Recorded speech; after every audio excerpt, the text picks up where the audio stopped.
This channel is part of the History Hit network.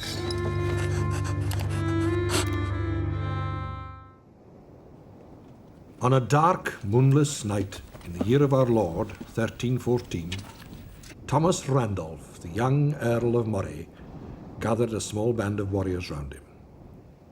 They were about to embark on a daring attempt to scale the sheer rock face of Edinburgh Castle and take the garrison by surprise. The second last castle, still in English hands in the whole of Scotland, was about to fall into the hands of the Scots. The long war of Scottish independence was approaching its immortal climax.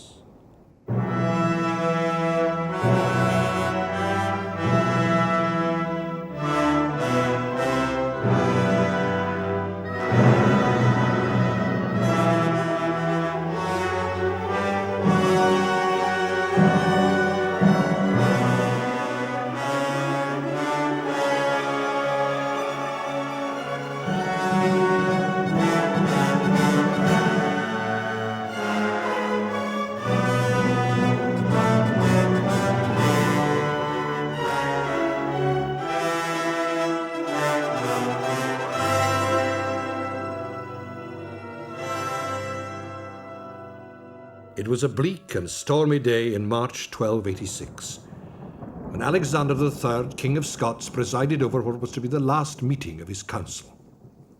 They met high above Edinburgh, in the Castle of the Maidens. Little of importance was discussed, and afterwards, ignoring the foul weather and the advice of his companions, he insisted on rejoining his queen at Kingaun, on the other side of the Forth. Alexander crossed the river safely by the Queen's Ferry. But in the rain and in the darkness, he somehow became separated from his guides. Next morning, he was found on the beach with his neck broken.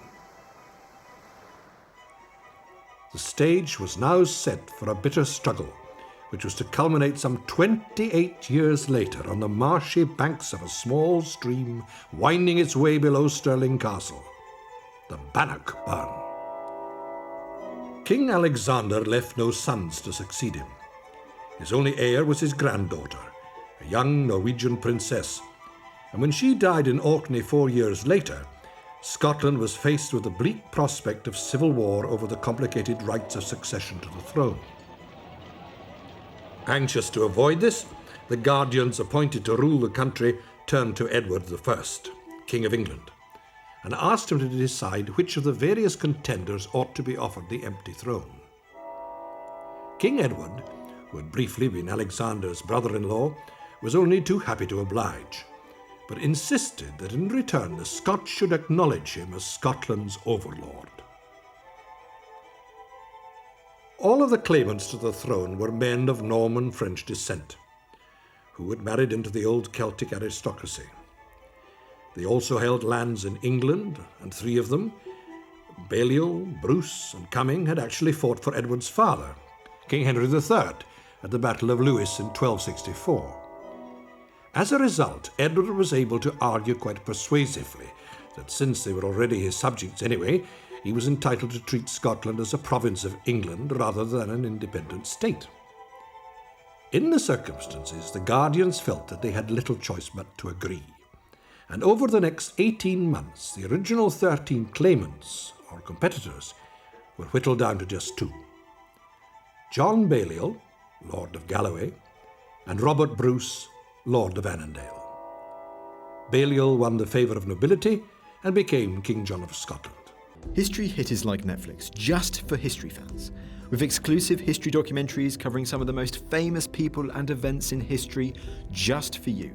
With familiar faces such as Dan Jones and Dr. Eleanor Yanega, we've got hundreds of documentaries covering the greatest figures and events of medieval history. We're committed to bringing history fans award-winning documentaries and podcasts that you cannot find anywhere else. Sign up now for a free trial, and Chronicle fans get 50% off their first 3 months.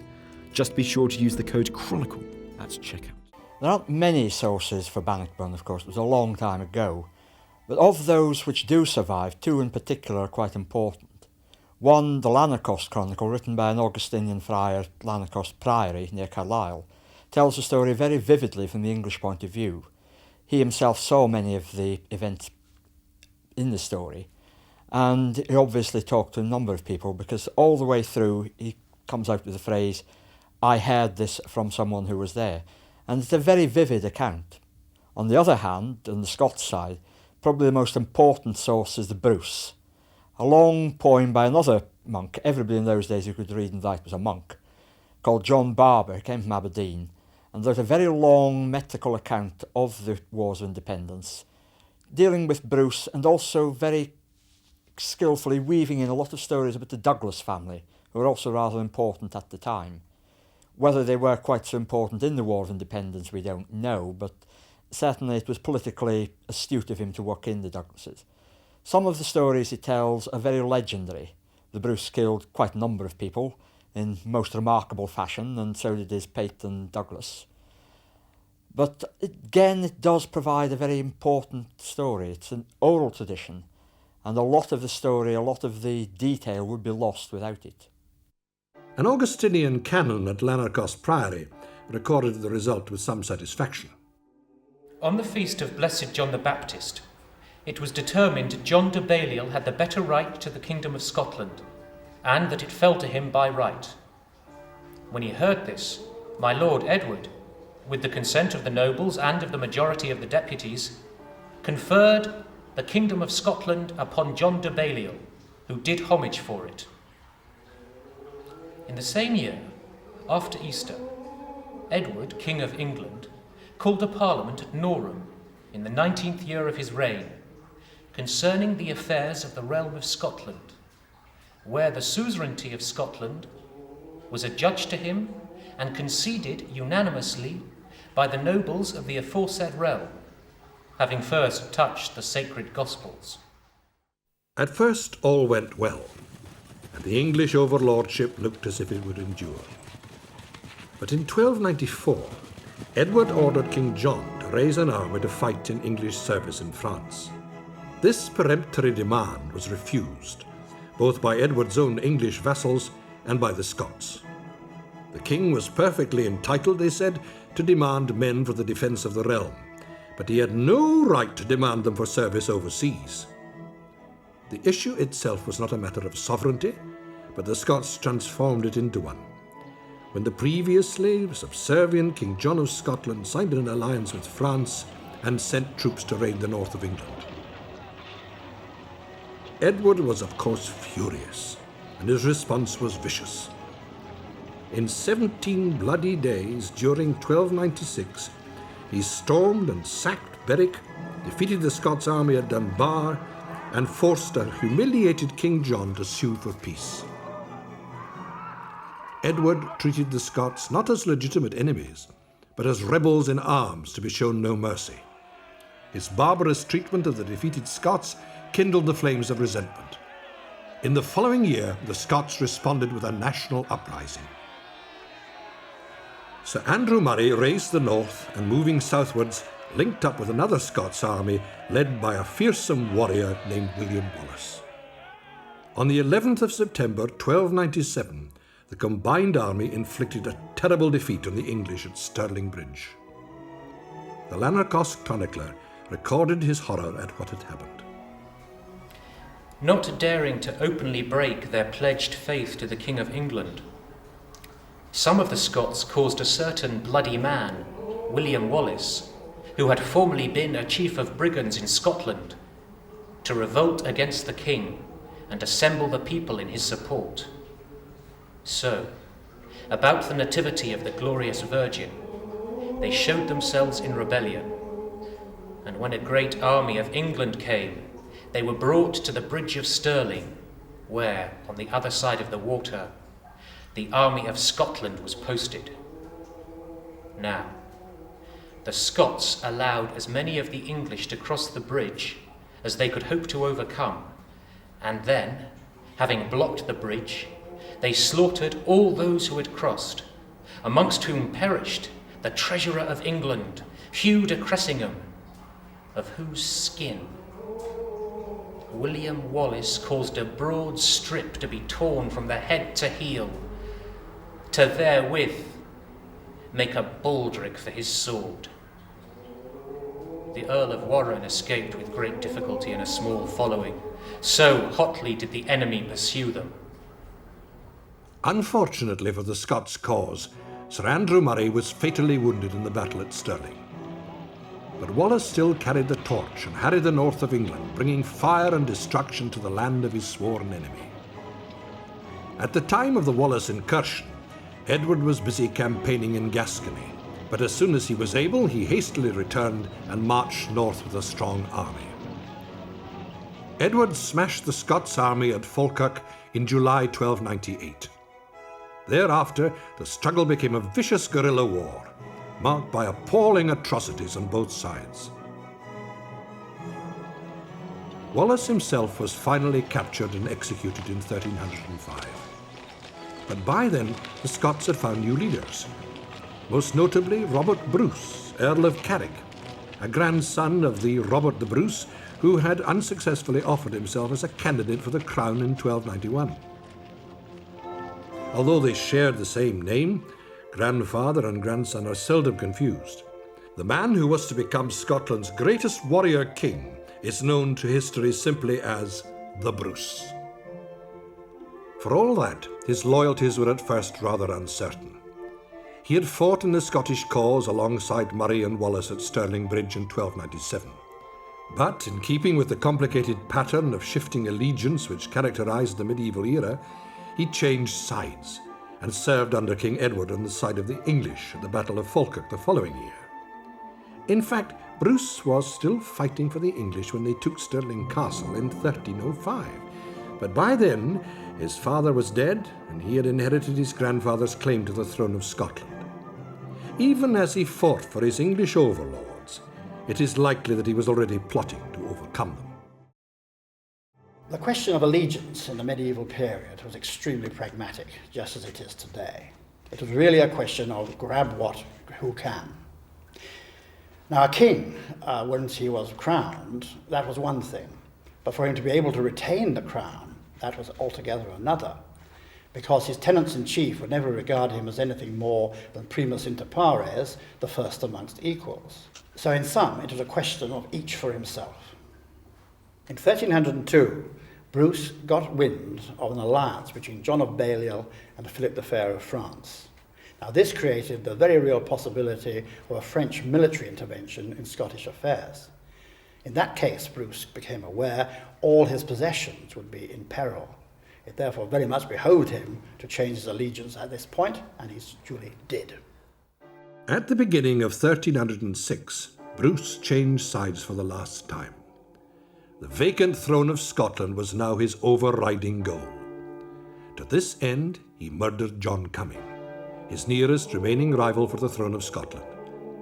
So bitter was the feud between Bruce and his rival that the only place where they both felt they could meet safely was in church.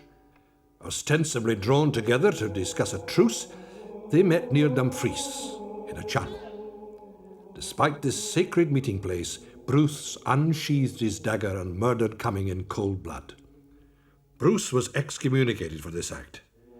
Nonetheless, he had himself crowned King of Scots at Scone on Palm Sunday.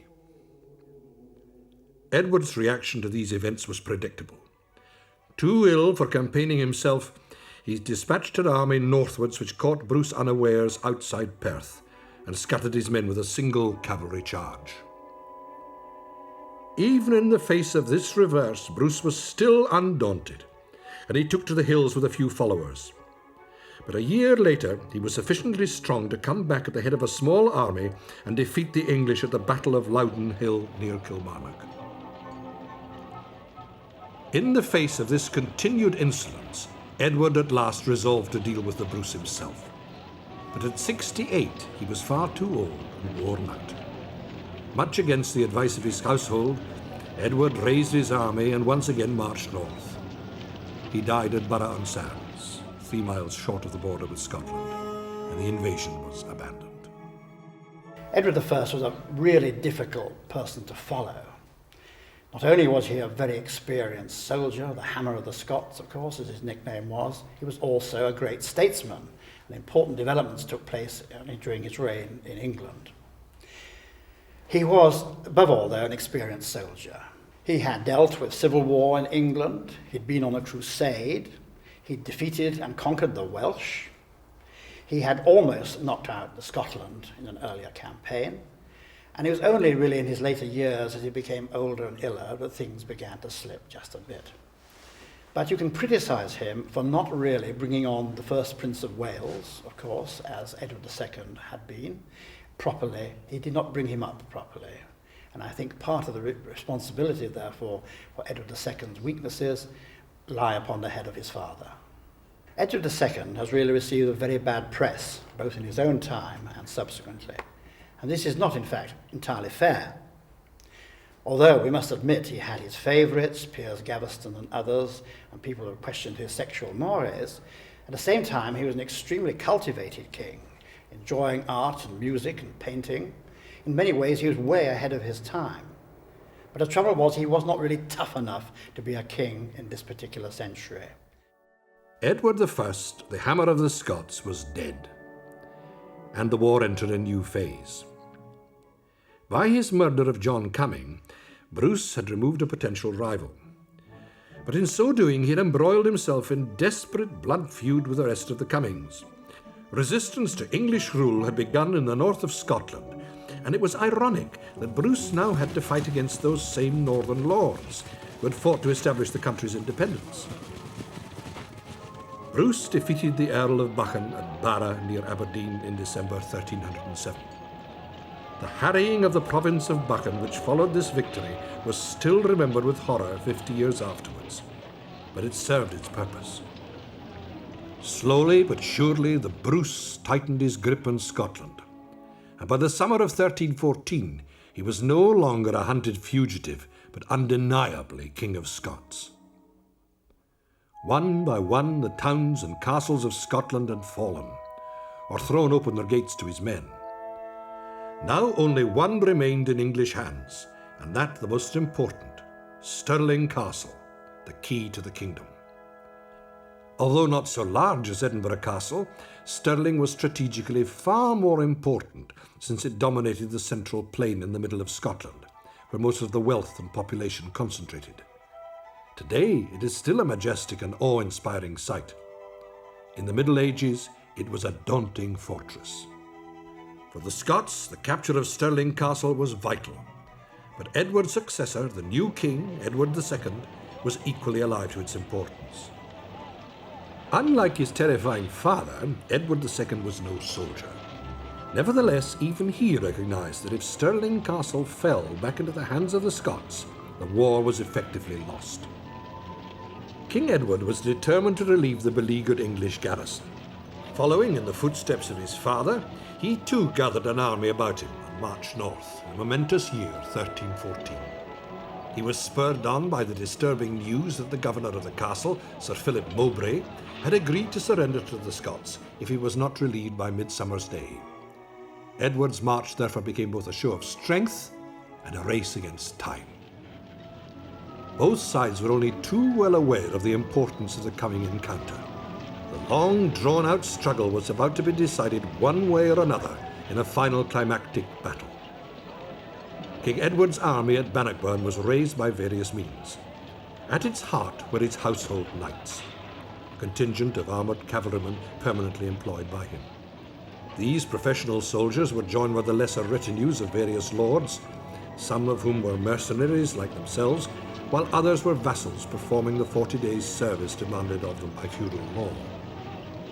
In all, Edward mustered something like 3,000 heavy cavalry. Not all of them were knights, of course.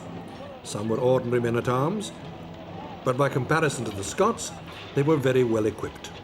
Nearly all wore iron helmets and mail coats, supplemented by various types of plate armour. Chainmail will give good protection against sword cuts, but is of little defence against heavy, crushing blows. So while most knights were armed with swords and lances, quite a few preferred battle axes and heavy flanged maces. Accompanying the new king were 20,000 infantrymen. Many of these were raised from the Welsh marches, but the Irish Prince of Connaught was also requested to provide Irish spearmen to serve in the army. The balance of the infantry came in part from the feudal retinues of various noblemen, but most of the foot soldiers were assembled by means of commissions of array. These were summons issued to county sheriffs and to other local leaders, instructing them to levy a certain number of fully equipped foot soldiers from their shires. The task of actually selecting the men who were to go on service was generally delegated by the sheriffs to the village communities themselves. They were simply given a quota of recruits to fill and were then left to produce the required number. All yeomen with lands or rents worth £2 to £5 a year were liable to serve as archers, and naturally the quality of the fighting men varied enormously. Landless labourers were not liable for military service, but they could be hired as substitutes to go in place of yeomen who were chosen to go but wished to stay at home. The local communities were also responsible for arming and clothing the men chosen to go, and it seems to have been customary this time for them to have been given white woolen coats, as well as knives, swords, and bows or spears. Once they had been mustered for service, the foot soldiers were organised into units of 20 men, led by an officer called vingtenaire, from the French word meaning 20. 5 of these units, or vingtaines, were grouped together in a company, led by a centenaire. He rode on horseback, wearing full armour, and was often a professional soldier, though like the vingtenaire, he might sometimes be elected by his men. There was no formal organisation above the level of the company, although men from the same country or from a particular nobleman's estates did tend to serve together. Come the day of the battle, it was customary to organise the various companies into 3 great divisions, or battles: the vanward, the mainward, and the rearward. It was the job of the marshal, the medieval equivalent of a chief of staff, to allocate the different companies to each division in such a way as to ensure that all 3 had an even proportion of archers and spearmen. The infantry were of course much less heavily armed and equipped than the cavalry. Over their basic clothing of shirt, hose and doublet, foot soldiers commonly wore padded quilted jackets of canvas or leather, and perhaps some mail as well, together with simple iron helmets. If they belonged to a lord's retinue or were in direct pay of the king, they would also wear livery coats, displaying their master's badge, but otherwise plain white coats. Often a red cross of St. George was added to the coats of the infantry. Most of King Edward's infantry at Bannockburn were archers, but there were also spearmen amongst the county levies, and other spearmen and crossbowmen were raised in Wales and in Ireland. The Scots army was raised in a somewhat similar fashion, but in a crucial respect it was very different from the English one. The most important element of the Scots army was not the mounted knights, but the infantry. They were chiefly armed with long pikes. In Scotland, only men of property were seriously considered for the army. It was felt that only those who had possessed a stake in the land could be entrusted to defend it, and in any case a certain amount of wealth was required in order to be able to afford the necessary equipment. Although the Scots infantry were mainly conscripts, they were not the tattered peasant levies of popular imagination. Once the men had been selected and their equipment inspected at Wappenshaws, or weapon showings, they were formed into companies which might be led by local lairds, or in the case of the men from the boroughs, by the bailies or even by the provost himself. Unlike the English foot soldiers, who fought principally using the bill and bow, the Scots relied upon large bodies of pikemen, who were grouped together to form skiltrons, a Scots term which quite literally means moving thickets. Each of these moving hedgehogs of pikes was about 3,000 strong. The men were densely packed shoulder to shoulder, forming a forest of spear points, which posed a formidable obstacle to charging cavalry. It did, however, make them very vulnerable to archery, the one arm in which England led the world. As the Scots had found to their cost at Dunbar, and were to do again at Neville's Cross, the English longbowmen were deadly foes if the opportunity presented itself. If the Scots spearmen were left unprotected, the devastating arrow showers from the fearsome English longbows fell upon tightly packed spearmen where they could hardly fail to find a target, bringing death before the Scots even had a chance to come to grips with the enemy. Despite this glaring tactical weakness, the Scots nobles shared the dangers with the men.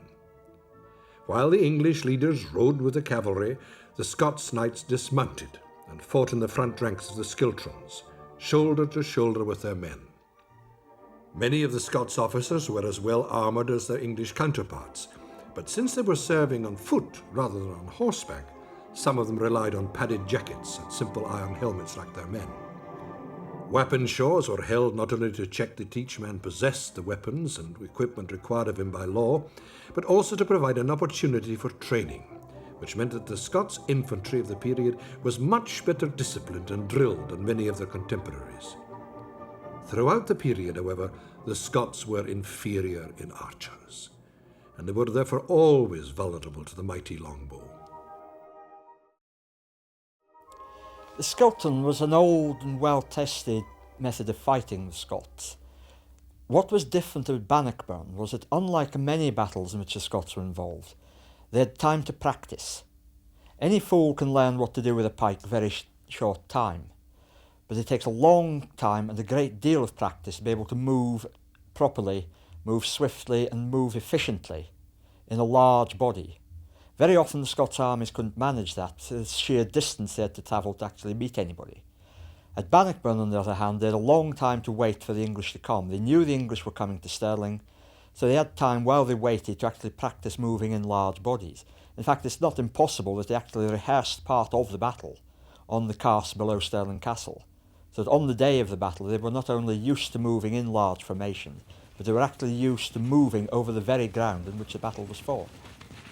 A medieval knight was of course trained from boyhood to use his personal weapons, and the fearsome charge of a body of mounted knights was the greatest shock tactic of the age. But little effort or thought was given to training large bodies of cavalry to fight together.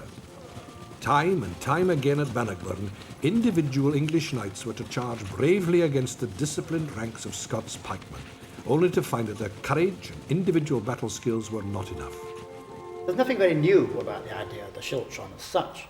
Indeed, the very year after the Battle of Bannockburn, speaking of the year 1315, at Mortgarten, the Swiss produced a very much larger form of the schiltron, using in fact 21-foot pikes, whereas those we know of Robert the Bruce were about 14 feet in length.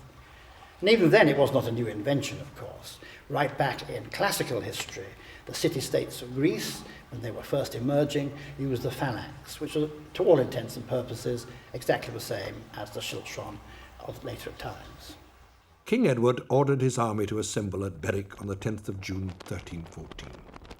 And travelling north by way of Edinburgh, he reached Falkirk in the evening of the 22nd, barely 10 miles from Stirling. The King of Scots was waiting for him.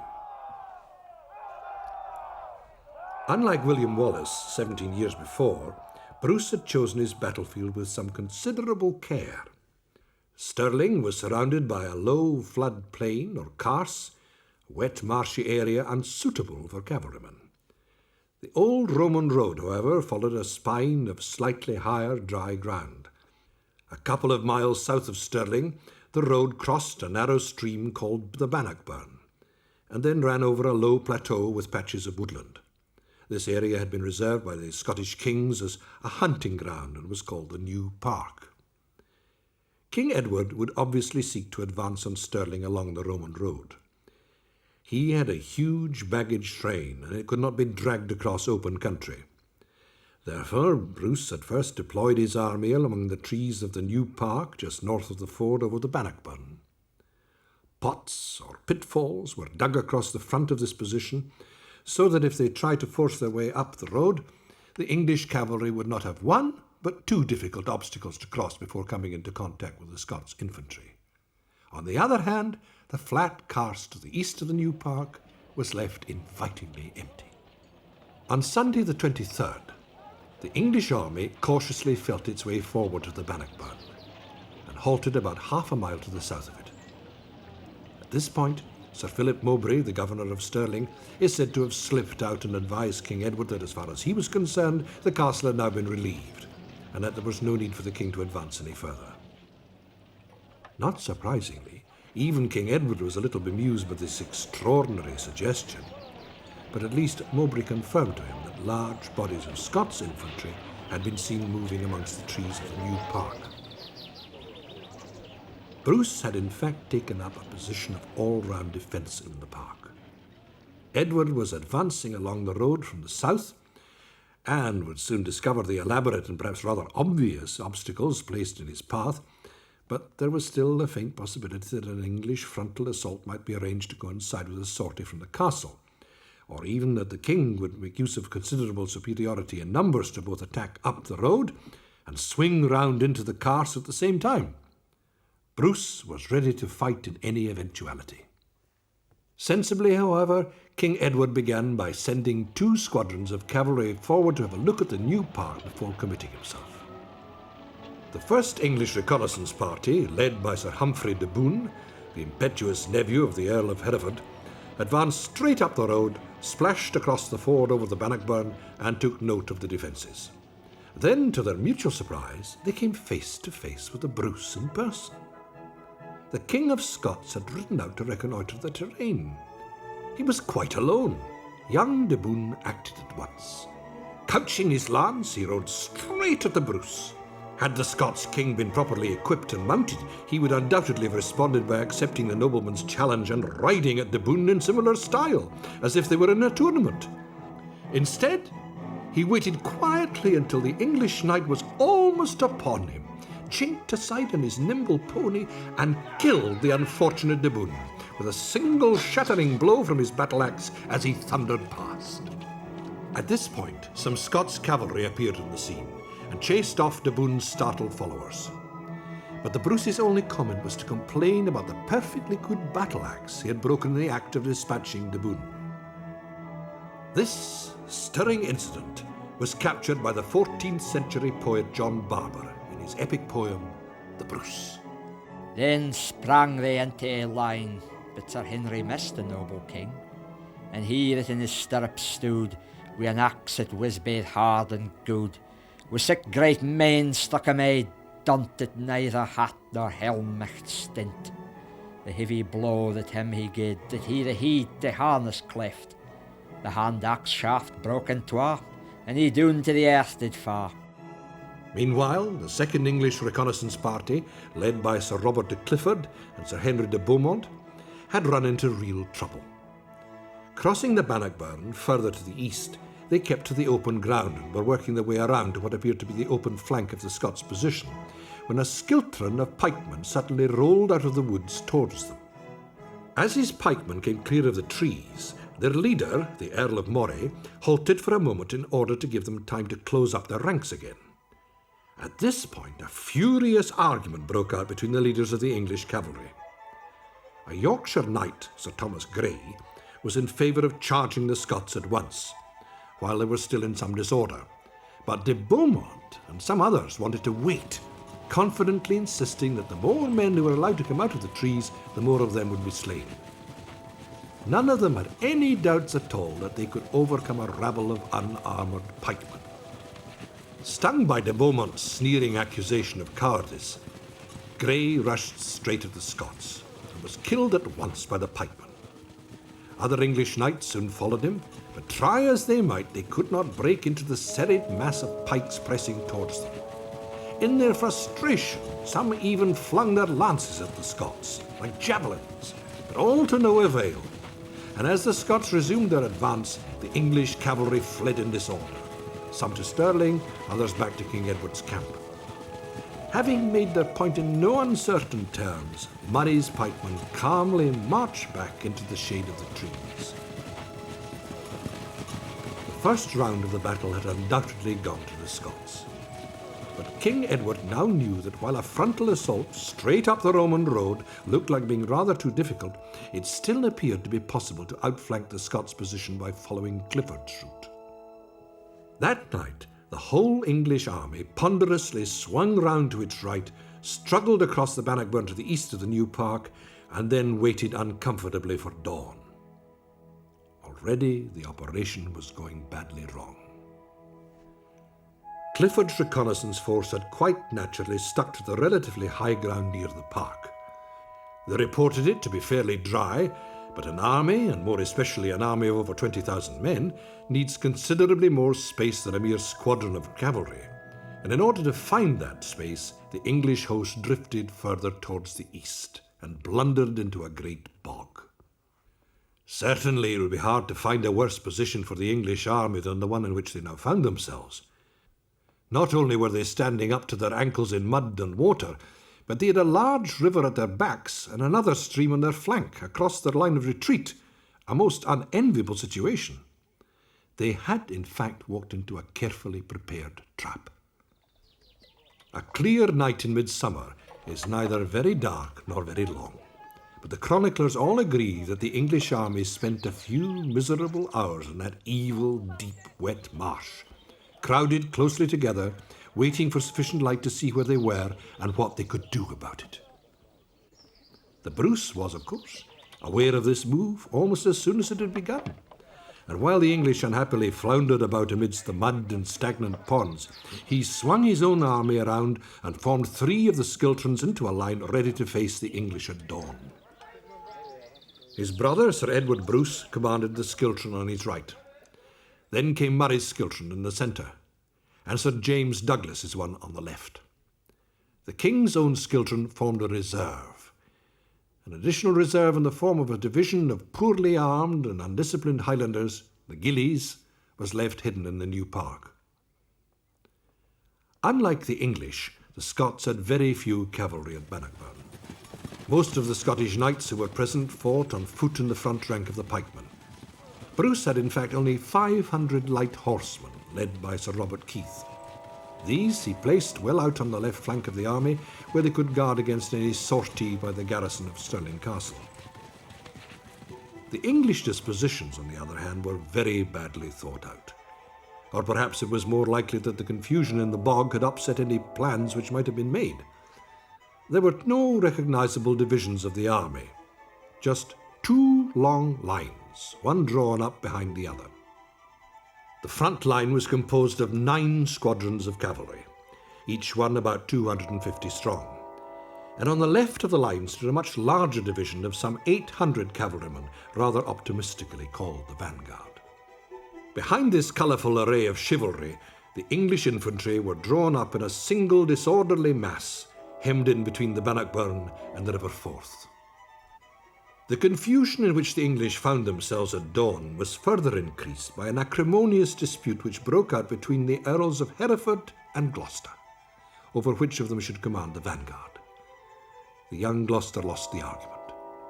Churlishly he rode up to the king and advised him to delay the battle for a day, until some more suitable ground could be found.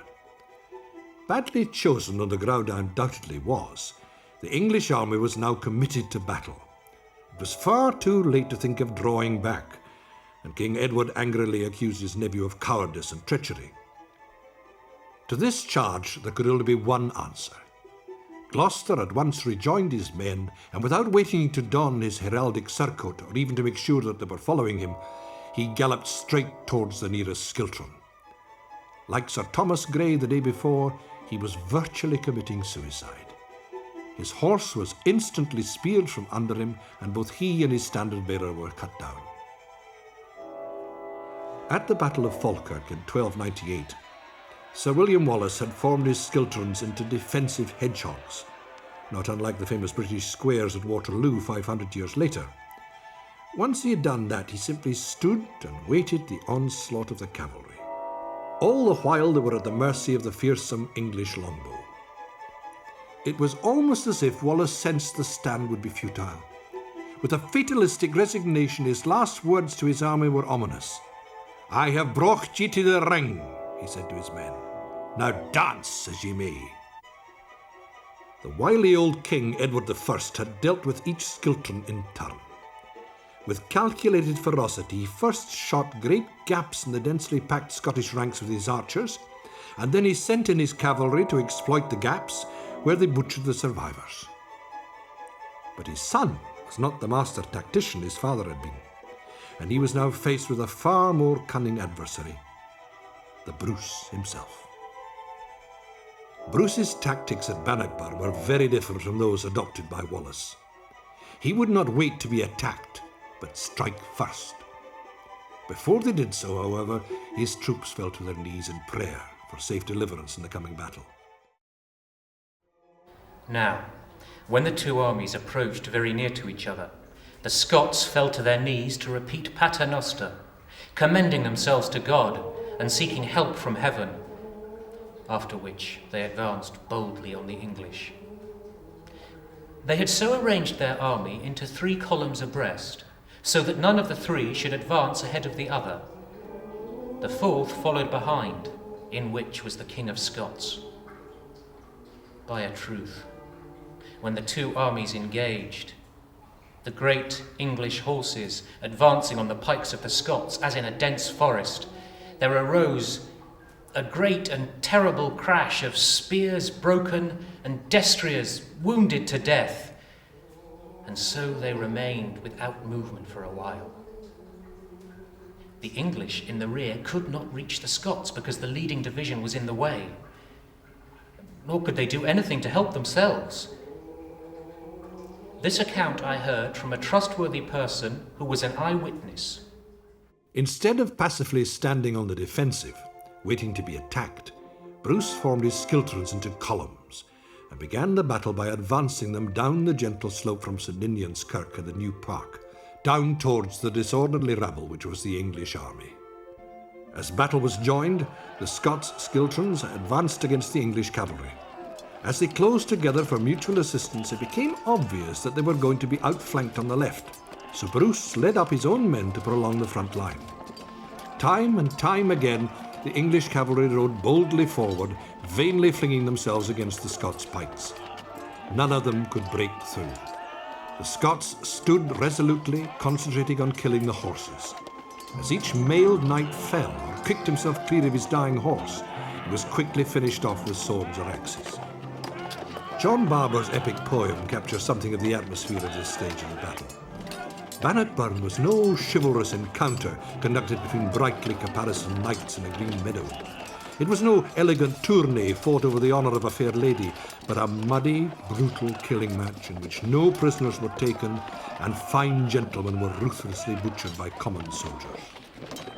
They laid on as men out of wet, for they wi' full stracht might hit, and wi' axes sick blows gaed that they helms and heads clave, and the foes recht hardly met them and dang on doutly. With weapons it was strong as steel, there was a battle-stricken wheel. Sae great dinning were their wise at dunce as weapons upon armour stints. And so spears sae great bristling with sic thran and sic thrusting, sic gurning, groaning, sic great a noise as assailed in another, and cried slogans on every side. Ah, it was hideous for to hear them. Behind the desperately embattled knights, the English infantry at first stood idly by, unable to intervene in the struggle.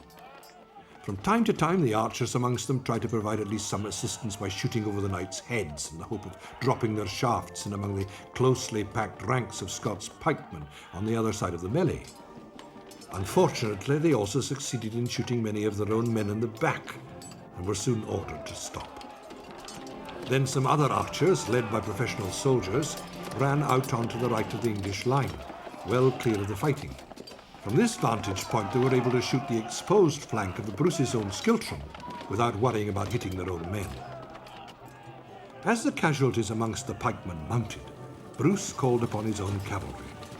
There were 500 of them, not heavily armoured knights, but light horsemen, capable of moving very swiftly. The English archers had no defensive stakes to protect them, or heavy spearmen to back them up, and Sir Robert Keith's charge was completely successful. The archers were quickly scattered and cut down. The threat to the Scots flank had been averted. In the centre, the battle was going equally badly for the English. Even King Edward had to defend himself with his mace, his hands pulled and tugged at his harness. The battle had been raging for an hour now, and at this point there was an unexpected development. Bruce knew that his men would soon be tiring, but being a good general, he had kept his very last reserve for just this moment. Legend has it that the men who now suddenly appeared to the top of Coxet Hill in the New Park were camp followers.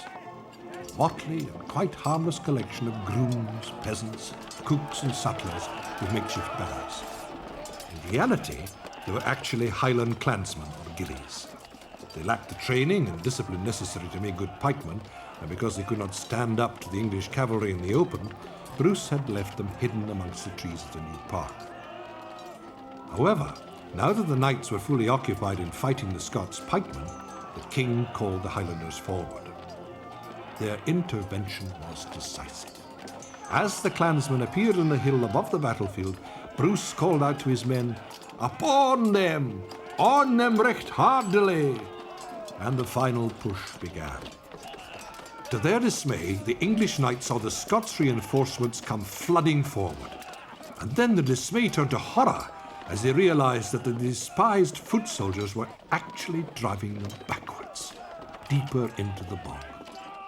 In the leading division were killed the Earl of Gloucester, Sir John Cummings, Sir Pagan de Tiptoft, Sir Edmund de Morley, and many other nobles, besides foot soldiers, who fell in great numbers.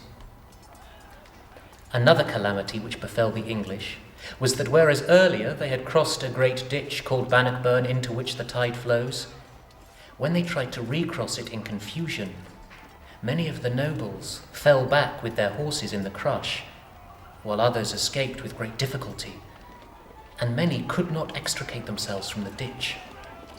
Thus was Bannockburn spoken about for many years in English throats. Not all of the English knights ran away, or even tried to. Sir Giles d'Argentine, an old crusader, fought his way through to King Edward's side, led him safely from the battlefield, and then, declaring, "I have never been accustomed to run," he returned to the fight and certain death. Robert the Bruce, King of Scots, had won his battle, but the killing was far from over.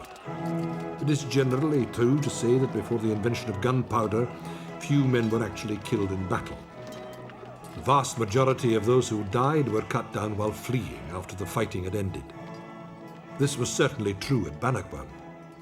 Although many Scots pikemen were killed, mainly by English arrows, only 2 Scottish knights, Sir William de Vipon and Sir Walter Ross, were slain. As for the defeated English, so many of them were killed in trying to flee back across the Bannockburn that it was said to be possible afterwards to walk dry-shod over the corpses. The relentless pursuit went on till nightfall, which at midsummer came very late in the day. King Edward himself made first for Stirling Castle, the nearest and perhaps most obvious refuge. But the governor was already short of provisions, and pointed out to the king that he would soon be forced to surrender.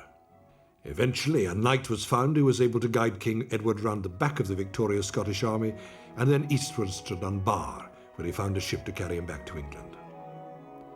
Others were rather less fortunate, as the Lanarkos chronicler relates. As the king and his following fled in one direction, so the Earl of Hereford, the Earl of Angus, Sir John de Seagrave, Sir Anthony de Lucy, and Sir Ingram de Umfraville, with a great crowd of knights, 600 other mounted men, and 1,000 foot, fled in another direction towards Carlisle. The Earl of Pembroke left the army on foot and saved himself with the fugitive Welsh.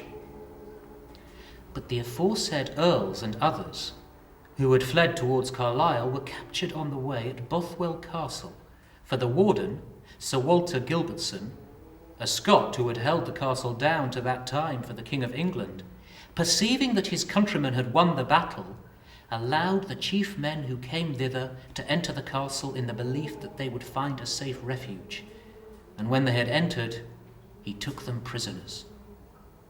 Many also were taken, wandering around the castle, and hither and thither in the country, and many were killed. It was said also that certain knights were captured by women, nor did any of them get back to England save in abject confusion.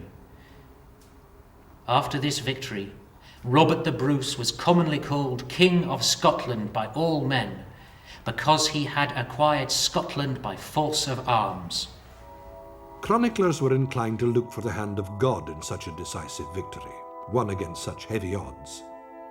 It was even claimed that the English defeat was by way of divine retribution for the plundering of a monastery on the way north, but the real reasons were purely military ones. In the first place, Bruce chose his ground wisely. While his pikemen were able to operate effectively on the muddy karstland, it was totally unsuitable for the heavy English cavalry. Although he made preparations to fight a defensive battle in the New Park if he had to, he probably intended right from the very beginning to fight the battle in the castle if he could. Secondly, although his army was greatly outnumbered by the English one, it was much better trained. King Edward's knights were extremely brave, but undisciplined. As a result, their superior numbers were more of a handicap than an advantage. In simple terms, they all got in each other's way. Worse still, there was no effective chain of command on the English side. Not only was Bruce able to control his army, he was also able to judge when best to commit his reserves to the fighting. His own Skiltron had rescued an outflanked left wing. The dangerous threat posed by the English archers was promptly dealt with by a well-timed cavalry charge, and his final reserve, the Highland Gillies, was called forward at precisely the right psychological moment. King Robert and his army won the Battle of Bannockburn because they deserved to. There was no gainsaying the overall significance of the Battle of Bannockburn. It earned Scotland 3 centuries of freedom from English rule, independence in other words. But militarily speaking, we also learned some very important lessons from this engagement. First of all, there was a danger of overconfidence. English armies had often defeated Scots armies in previous occasions, particularly the Battle of the Standard is a very good example of that, and they were therefore somewhat over-assured of success, and that is always a dangerous thing. Furthermore, many of the young knights who were now in the army for probably the first time in 1314 were inexperienced and certainly indisciplined in the way they conducted their duties, and that was linked to this matter of being overconfident. The English also learnt the vital importance of a good leader. Now, no one can impugn Edward II's bravery. He fought extremely bravely on this particular day. But that was not his role. He was meant to be in control, and that he was not, nor had he deputed control to another big magnate in his behalf. So there are arguments amongst the next commanders about what they were supposed to be doing. So it all broke down on this matter of having a real leader in charge. English losses were pretty horrendous. 22 earls, 68 barons, 1,000 spearmen and archers. And as we know, a further 1,500 became prisoners later, having been tricked into entering a castle. So this was a very severe defeat for the English feudal army. And it was going to be some years before it could pick up its act again and make the whole thing highly effective. But of course, in Edward III, the next king, we were to bring one of our foremost kings of all periods as a soldier, fighter, into the scene, and the days of Edward II would soon be forgotten. Nevertheless, as the Lanercost chronicler sadly admitted, Bruce had decisively proved his right to the throne of Scotland at Bannockburn. Arguably, King Edward I had in fact been justified in considering the King of Scots to be his feudal vassal, but the long wars of independence established that the ordinary people of Scotland owed no fealty to England's king. This determination was made explicit in the Declaration of Arbroath, drawn up 6 years later in 1320. In it, Bruce's part in the struggle is fulsomely acknowledged, but it goes on to state that should he fail his people, we would instantly strive to expel him as our enemy and the betrayer of his own rights and ours, and we would choose another king to rule over us, who would be equal to the task of defence. It is the shortest paragraph in the Declaration, however, which is the most significant, and which still thunders down the centuries. For so long as 100 men remain alive, we shall never, under any condition, submit to the domination of the English. It is not for glory, or riches, or honours that we fight, but only for liberty, which no good man will consent to lose but with his life.